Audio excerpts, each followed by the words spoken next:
سلام. درب پیوت و آتاک در این درمون قابلیت تولید تا ارتفاع 3 متر و عرض 180 تو تکلنگه داره. یعنی تکلنگه شما بدون اینکه در واقع اضافه نیم لنگه‌ای به دو طرفش بخوره 20% کار اون طرف میره و 80% این طرف. تکلنگه تا 180 عرض قابلیت تولید داره.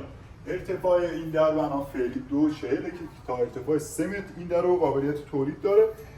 دستگیری که روش خورده دستگیری هوشمند خدمتتون عرض کنم. میتونید حالا سلیقه‌ای اینو تو دستگیر عوض کنید، قفل‌های گاف صندوق یا هر کدومی که ترجیح بدید و دوست داشته باشید انتخاب کنید. درب فعلی ترکیب خدمت استیل 304 و هایگلاس هستش.